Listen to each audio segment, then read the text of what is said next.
Bismillahirrahmanirrahim. Assalamualaikum warahmatullahi wabarakatuh. Alhamdulillahirabbil alamin wassalatu wassalamu ala Rasulillah sayyidina Muhammadin wa mawala. Wala haula wala quwata illa billah. Allahumma anfa'na bi ulumina wal muslimin waj'alna minas solihin wal mukhlisin. Rabbi zidna ilman warzuqna fahman amma ba'd. Anak-anak semua, pada pertemuan kali ini kita akan kembali lagi belajar tentang fikih takrib ya. Oleh karena itu dibuka kitabnya pada halaman ke-10 ya, ke halaman ke-30. Dibuka halaman 30 pasal nomor 2 dari bawah ya. Kita hari ini akan belajar tentang ariyah. Ariyah itu apa? Ariyah itu meminjamkan atau pinjaman ya. Meminjamkan barang kepada orang lain, itu di dalam Islam ada aturannya ya. Kemudian yang kedua kita akan belajar membahas mengenai gosok, dan yang ketiga yaitu membahas mengenai qirab. Ya, kita langsung baca teksnya. Faslun, dan bermulanya fasal, wa kullu ma yumkinul intifa'u bihi ma'a baqa'i ainihi jazat i'aratuhu.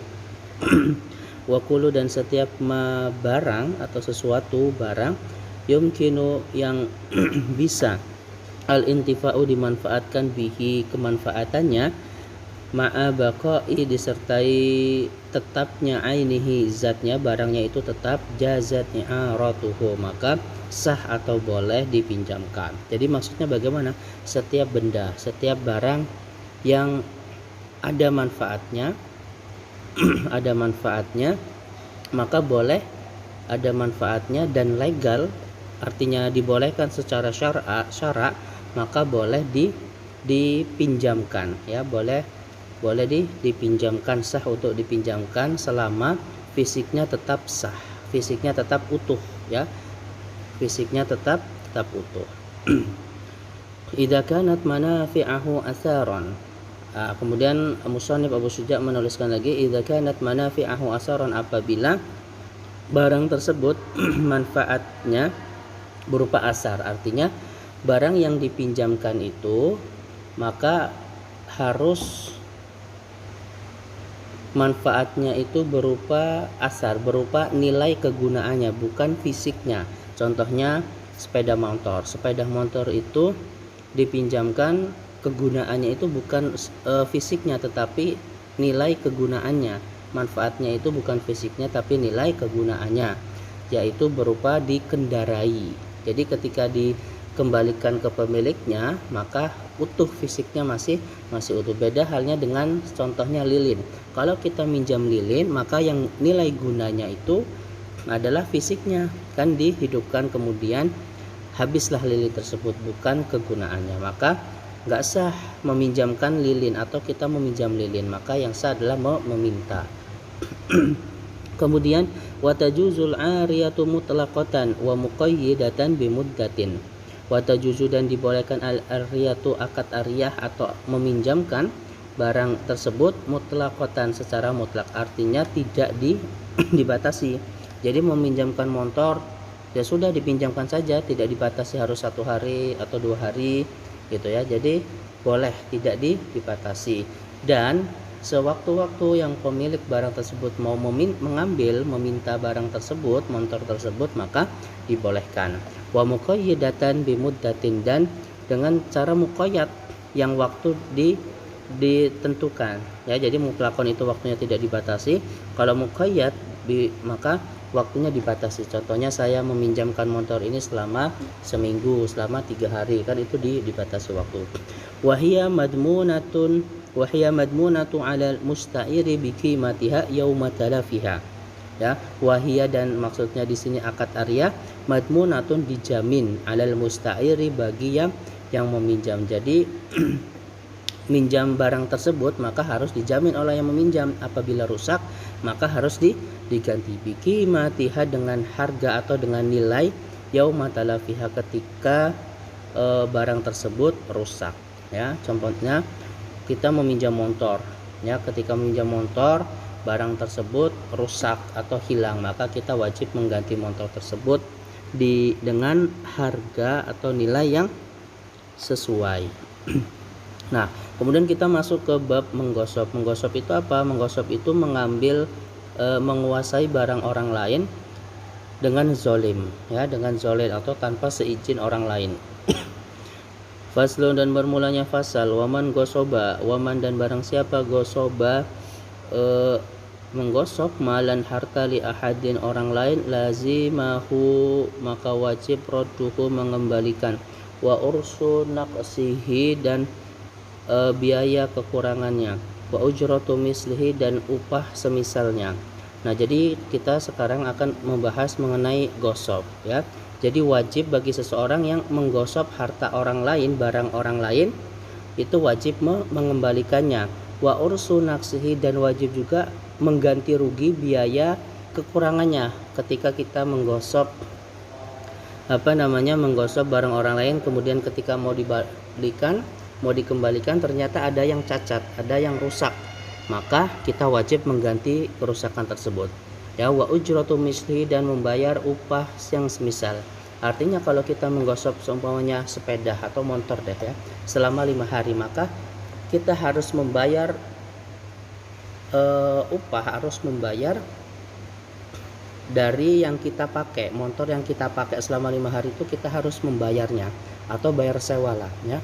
Mislihi dengan semisalnya, artinya dengan harga pada umumnya di situ. Kalau menyewa motor itu 1 hari 100.000, kemudian gosok 5 hari, maka otomatis harus membayar uang sewanya yaitu 500, ya.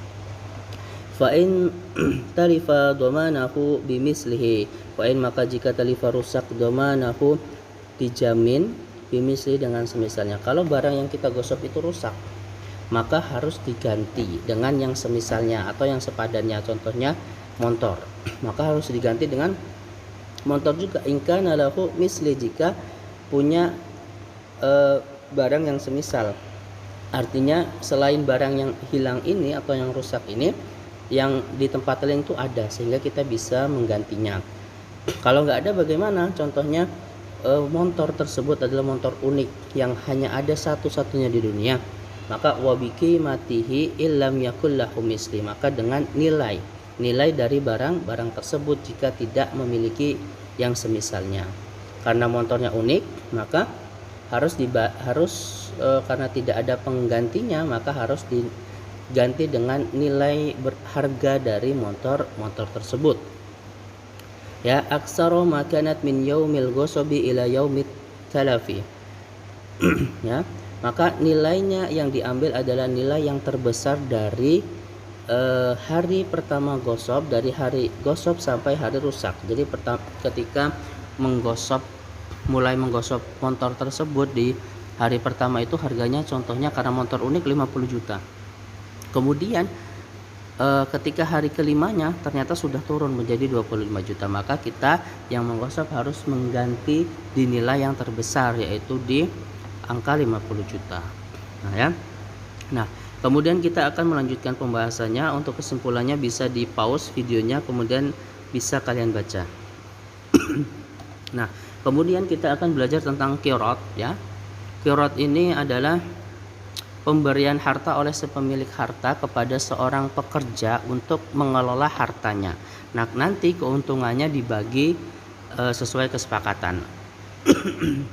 Nah, faslun, dan bermulanya fasal. Walil qiradi, dan qirat itu arba'atu syarat, itu ada 4 syarat. Jadi akad qirat ini bisa sah harus dengan 4 syarat. Yang pertama, ayyakuna ila nadin, ayyakuna maka hendaknya akad qirat tersebut ila nadin berupa uang, minad darahim dari dirham, wadananir dari dinar. Nah, dirham dan dinar ini kan berlaku pada masa lalu dan di Arab, tapi kalau di Indonesia maka dengan rupiah.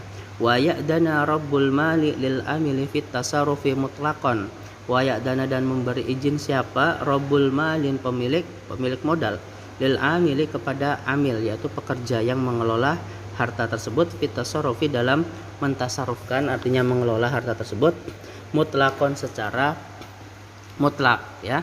Artinya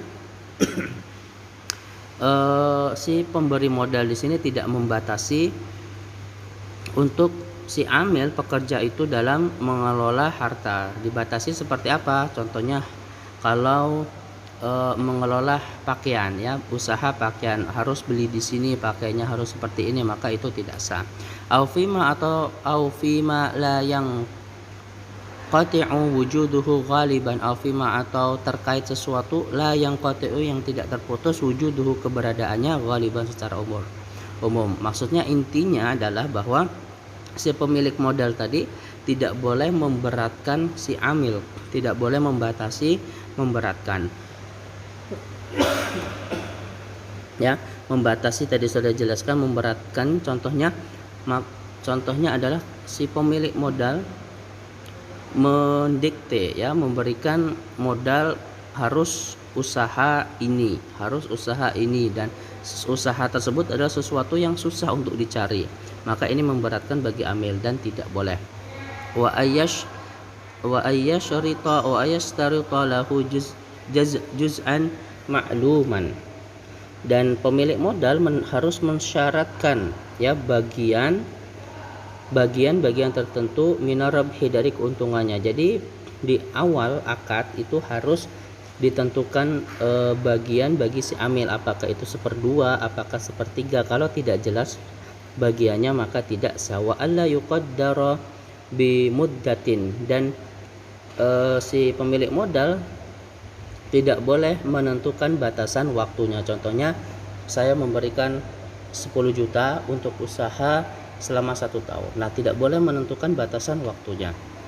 Wala dhamana 'alal amil, dan tidak ada jaminan atas amil atau pengelola illa bi'udwan, kecuali kelalaian. Artinya ketika usaha tersebut bangkrut, usaha tersebut mengalami kecelakaan, maka si amil atau pekerja ini, pengelola ini tidak harus menggantinya kecuali atas kelalaian si pengelola. Wa idza hasula rabhun wa khusranun, dan apabila hasula menghasilkan keuntungan dan kerugian, jubira khusranun birabhi, maka harus ditutupi dengan kerugian tersebut harus ditutupi dengan keuntungan, ya. Nah, inilah yang disyaratkan oleh qiraat. Ada 4. Yang pertama tadi, modal tersebut berupa uang yang sah yang berlaku di suatu negara tersebut.